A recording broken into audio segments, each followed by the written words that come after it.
അപ്പോൾ ഇന്ന് നമ്മൾ വന്നിരിക്കുന്നത് തമിഴിൽ നിന്ന് ഒരു വളരെ പുതിയ സിനിമ റിലീസിന് വരുന്നുണ്ട്. അത് ഫെബ്രുവരി റിലീസാണ്.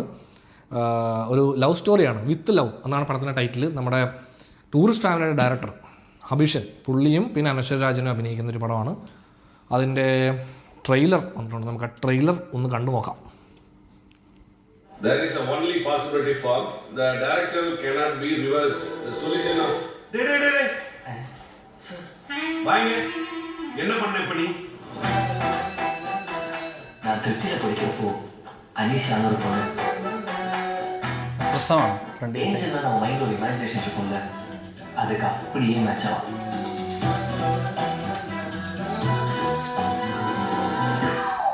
I love you. പുള്ളിക്ക് എത്ര വയസ്സുണ്ട്? വലിയ പിടുത്തമില്ല, ധാരണയില്ല.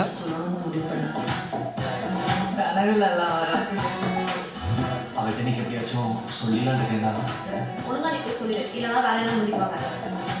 அவளுக்கு ஆல்ரெடி ஒரு நிமிஷம், எனக்கு ஒரு ஐடியா. உங்க லைஃப்ல ஒரு அன்எக்ஸ்பிரஸ் லவ் இருக்கு, என் லைஃப்லயும் இருக்கு.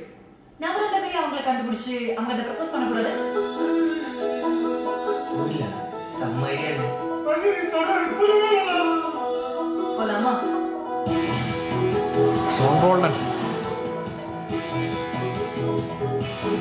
இந்தியாக்குள்ள எங்க இருந்தாலும் கண்டு பிடிக்கிறோம், கண்ண பாக்குறோம், காதல சொல்றோம். திரும்ப வந்து கல்யாணத்தை பண்றோம். சாரி,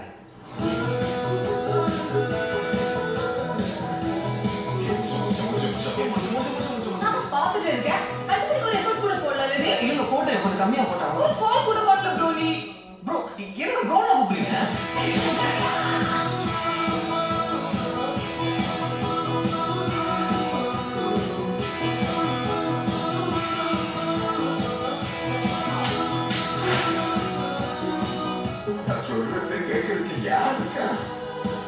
இவ்வளோ சீப்பா பிஹேவ் பண்ணல நீ.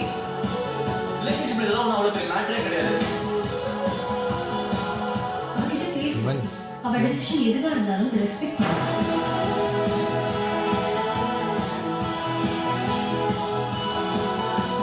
டேய் முஸ்லிம் பண்ற அனிஷா லவ்லாம் அவங்க வீட்ல ஒத்துக்க மாட்டாங்க. டேய் நீ என்ன லவ் யூ கெட்ட வார்த்தைலாம் பேசுற? கம்முனு போடா.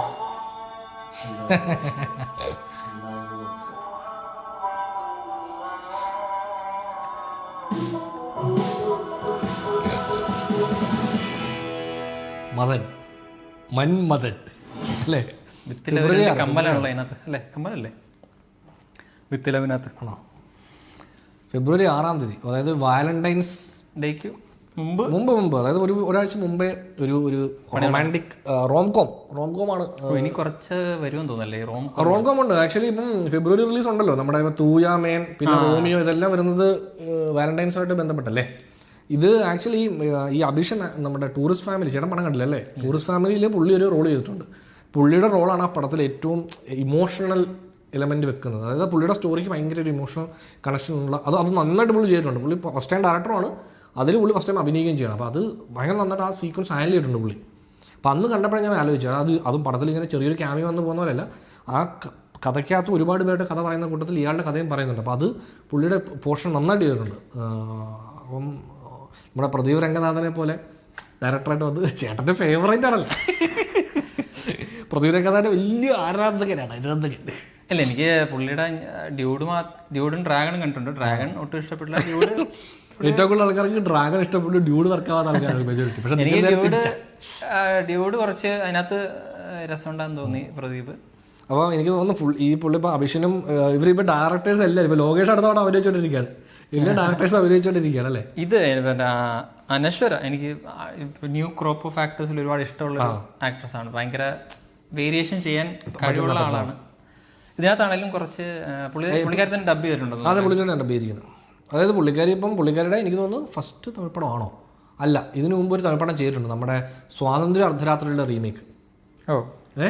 അത് ചെയ്തിട്ടുണ്ട്. നമ്മുടെ തെലുങ്ക് ഒരെണ്ണം ചെയ്തിട്ടുണ്ട്, ചാമ്പ്യൻ എന്ന് പറഞ്ഞു. പാട്ട്. അപ്പോൾ ഇനിയിപ്പം തമിഴിലും എല്ലാം സജീവമാവും തോന്നുന്നു. സോ വിത്ത് ലവ് ഫെബ്രുവരി 6-ാം തീയതി. ഈ റോംകോം ഫീൽ ഗുഡ് ഐറ്റം ആണ്. അപ്പോൾ അവർക്ക് തമിഴില് കണ്ടിട്ട് ഒരു നല്ല വൃത്തിയുണ്ട്, പടം നമുക്ക് കണ്ട് ഫാമിലി പടം പോലെ. ഈ കഴിഞ്ഞ വർഷം ഞാനിങ്ങനെ ലേറ്റായിട്ട് ഈ വർഷം തുടക്കത്തിലാണ് കണ്ടത്. കുറച്ച് പടം കഴിഞ്ഞ വർഷം ഇറങ്ങിയ കുറച്ച് ചെറിയ പടങ്ങളുണ്ടായിരുന്നു, കൊച്ചു പടങ്ങളുണ്ടായിരുന്നു. ഈ ആരോമല എന്ന് പറഞ്ഞൊരു സിനിമ ഉണ്ടായിരുന്നു, കഴിഞ്ഞ വർഷം റിലീസായ പടമാണ് തമിഴിൽ. ഞാനിത് ഈ കഴിഞ്ഞ മാസം എന്തോ അത് കണ്ടത്, സോറി ഈ മാസമാണ് ഞാനത് പടം കണ്ടത്. OTT വന്നതിന് ശേഷം ഞാൻ കഴിഞ്ഞിടയ്ക്ക് ഒന്ന് പടം കണ്ടത്. നല്ല രസമുള്ള പടം, ഭയങ്കര ചെറിയ പടം. കുറച്ചധികം ഇപ്പം ഹിന്ദിയിലാണേലും മറാഠിയിലൊക്കെ ആണെങ്കിൽ കഴിഞ്ഞ വർഷം കുറച്ചധികം ചെറിയ പടങ്ങളുടെ പേര് കേട്ടായിരുന്നു, ഒന്നും കാണാൻ പറ്റിയില്ല. അതെ, അപ്പം ഞാൻ ആ സിനിമ കണ്ടപ്പോൾ മനസ്സിലായി അത് അവരവിടെ വളരെ ഒരു റോംകോം ഫിലിമാണ്. ഭയങ്കര ജനറിക് ആയിട്ടുള്ള വളരെ ബേസിക് ആയിട്ടുള്ള പടമാണ്. പക്ഷെ അതിനകത്തൊരു നമുക്കത് കാണാൻ ഒരു ക്യൂട്ടാണ്, ഭയങ്കര ക്യൂട്ട് ആ പടം. സിനിമ തന്നെ നമ്മൾ ക്യൂട്ടാണെന്ന് പറയുന്നില്ല, അത് അതിന് ഒരുപാട് വലിയ കോൺഫ്ലിക്റ്റുകളില്ല, വലിയ പ്രശ്നങ്ങളില്ല. നമുക്ക് ഇങ്ങനെ കണ്ടുകൊണ്ടിരിക്കുന്നത് ഭയങ്കര ഹാപ്പി മൈൻഡിൽ കണ്ടുകൊണ്ടിരിക്കുന്നത്. മെയിൻ ലീഡ്സിനെ നമ്മൾ ഇഷ്ടപ്പെട്ട് കഴിഞ്ഞാൽ പിന്നെ പടത്തിന്റെ കഥ കുറച്ച് ജനറിക് ആയാലും ചിലപ്പോൾ കഥയിൽ ഇവരിങ്ങനെ വരുന്ന ആ സീനുകളെല്ലാം നല്ല രസമാണ്. അപ്പം അങ്ങനത്തെ ഒരു ആരോമല എന്ന് പറഞ്ഞ സിനിമ കണ്ടിട്ടില്ല, അത് കണ്ടു നോക്കും. ചെറിയ പടമാണ്, ഒരു രസമുള്ള സിനിമയാണ്. അപ്പോൾ അതേപോലെ അതിനകത്ത് ഭയങ്കര വലിയ കഥകളൊന്നുമില്ല, നമുക്ക് അറിയാവുന്ന കഥ തന്നെ, നമുക്ക് പ്രഡിക്റ്റബിൾ ആണ്, നമ്മളെല്ലാം നമുക്ക് അറിയാം. പക്ഷേ എന്നാലും ആ സിനിമയ്ക്ക് ഒരു ഭംഗിയുണ്ട്, അങ്ങനത്തെ ഒരു പടമാണ്. അപ്പോൾ ഇത് കാണുമ്പോഴും അങ്ങനെ നമുക്ക് ഇപ്പോൾ ഈ കുറേ പടം ഇപ്പോൾ ട്രെയിലർ ഉൾപ്പെടെ തുടങ്ങുമ്പോഴേ ഇങ്ങനെ സ്കൂളിൽ പഠിക്കുന്ന സമയത്ത് അടുത്ത പ്രണയം നമുക്ക് അതെല്ലാം നമ്മൾ ഓൾറെഡി ഒരുപാട് കണ്ടു പഴകിയ സാധനമാണെങ്കിലും ഇതും ബേസിക്കലി നമ്മൾ ട്രെയിലറിനകത്ത് കഥ കണ്ടല്ലോ അത് തന്നെ. അപ്പോൾ അത് നമുക്ക് ഇത്ര കണ്ടു പഴകിയ കഥയാണെങ്കിലും ഇതിങ്ങനെ ഇപ്പോൾ പ്രസൻറ്റ് ചെയ്യുന്ന ആൾക്കാരിങ്ങനെ മാറിക്കൊണ്ടിരിക്കുമ്പോൾ ഉണ്ടാകുന്ന ചെറിയ രസം അത് ഈ പടത്തിലുണ്ടാവുമെന്ന് തോന്നുന്നു. സോ ഫെബ്രുവരി 6 പടം വരട്ടെ, നമ്മൾ കാണുന്നതായിരിക്കും.